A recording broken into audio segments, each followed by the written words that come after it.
ആരോഗ്യരംഗത്ത് കേരളം മറ്റ് സംസ്ഥാനങ്ങൾക്ക് മാത്രമല്ല മറ്റ് രാജ്യങ്ങൾക്ക് പോലും മാതൃകയാവുന്ന പ്രവർത്തനങ്ങളാണ് കാഴ്ചവെച്ചത്.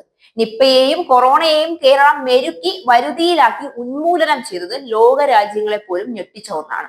ഒരു നാടിനെ മുഴുവൻ നിമിഷ നേരം കൊണ്ട് ഇല്ലാതാക്കാൻ പ്രാപ്തിയുള്ള നിപ്പയെ കേരളം എങ്ങനെ അതിജീവിച്ചു എന്നൊന്ന് ചിന്തിച്ചാൽ മാത്രം കേരളത്തിലെ ആരോഗ്യരംഗത്തെ കുറ്റം പറയുന്ന വലതുപക്ഷത്തിന് സത്യാവസ്ഥ ബോധ്യപ്പെടും. അല്ലെങ്കിലും ബോധ്യപ്പെടാഞ്ഞിട്ടല്ലല്ലോ. കാലഹരണപ്പെട്ടതും ഉപയോഗശൂന്യവുമായ മരുന്നുകൾ എന്തു ചെയ്യും? എവിടെ നിക്ഷേപിക്കും? അത് വലിച്ചെറിയാറുണ്ടോ? കാലഹരണപ്പെട്ടതും ഉപയോഗശൂന്യവുമായ മരുന്നുകൾ അലക്ഷ്യമായി മണ്ണിലേക്കും ജലാശയങ്ങളിലേക്കും വലിച്ചെറിയാൻ പാടില്ല. ഇതിലൂടെ ആന്റി മൈക്രോബിയൽ പ്രതിരോധത്തിനും ആരോഗ്യ പ്രശ്നങ്ങൾക്കും പരിസ്ഥിതി മലിനീകരണത്തിനും കാരണമാകുന്നു. ഇനി ഈ വക ആശങ്കകൾ ഒന്നും വേണ്ട. സംസ്ഥാന ഡ്രഗ്സ് കൺട്രോൾ വകുപ്പ് അഥവാ nPROUD new programme for removal of unused drugs എന്ന പേരിൽ തുടങ്ങുന്ന പദ്ധതി വഴി ഈ മരുന്നുകൾ ശാസ്ത്രീയമായി ശേഖരിച്ച് സംസ്കരിക്കും. ഉപയോഗശൂന്യമായ മരുന്നുകൾ വീട്ടിൽ നിന്ന് ശേഖരിച്ച് കൊണ്ടുപോവുകയോ നിശ്ചിത സ്ഥലങ്ങളിൽ നിക്ഷേപിക്കാൻ സൗകര്യമൊരുക്കുകയോ ചെയ്യും. രാജ്യത്ത് തന്നെ ആദ്യമായാണ് സർക്കാർ തലത്തിൽ ഇത്തരമൊരു പദ്ധതി ആവിഷ്കരിച്ച് നടപ്പിലാക്കുന്നതെന്ന് സർക്കാർ വാർത്താക്കുറിപ്പിൽ അറിയിച്ചു. കോഴിക്കോട് കോർപ്പറേഷനും കോഴിക്കോട് ജില്ലയിലെ ഉള്ളിയേരി പഞ്ചായത്തിലുമാണ് ഇത് ആദ്യമായി നടപ്പിലാക്കുന്നത്.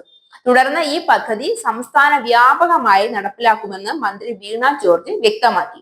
ഇത്തരം ഔഷധങ്ങൾ ശേഖരിക്കുവാനോ ശാസ്ത്രീയമായി സംസ്കരിക്കാനോ പര്യാപ്തമായ സംവിധാനങ്ങളൊന്നും നിലവിലില്ലാത്തതിനാലാണ് ഡ്രഗ്സ് കൺട്രോൾ വകുപ്പ് ഇത് ഏറ്റെടുത്ത് നടപ്പിലാക്കുന്നതെന്ന് മന്ത്രി അറിയിച്ചു.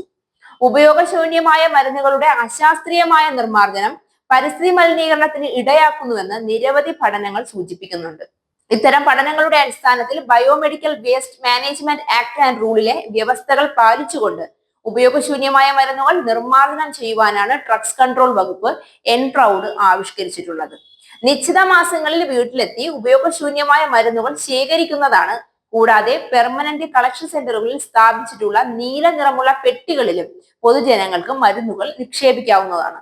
മൊത്തം ചില്ലറ വ്യാപാര സ്ഥാപനങ്ങൾ, ക്ലിനിക്കുകൾ എന്നിവിടങ്ങളിൽ നിന്നുള്ള ഉപയോഗശൂന്യമായ മരുന്നുകൾ മുൻ നിശ്ചയിക്കപ്പെട്ട സ്ഥലങ്ങളിലെ കളക്ഷൻ സെന്ററുകളിൽ എത്തിക്കേണ്ടതാണ്. തദ്ദേശ സ്ഥാപനങ്ങളുടെയും ഹരിതകർമ്മ സേനാംഗങ്ങളുടെയും സഹായത്തോടെയാണ് ഈ പദ്ധതി നടപ്പിലാക്കുന്നത്.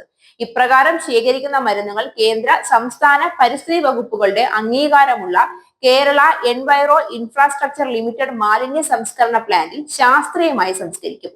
പദ്ധതിയുടെ ഉദ്ഘാടനം ഫെബ്രുവരി 22-ന് കോഴിക്കോട് വെച്ച് മന്ത്രി വീണ ജോർജ് നിർവഹിക്കും. ഇതോടെ ആരോഗ്യ മേഖലയിലെ വലിയൊരു പ്രശ്നത്തിന് കൂടി പരിഹാരമാവുകയാണ്.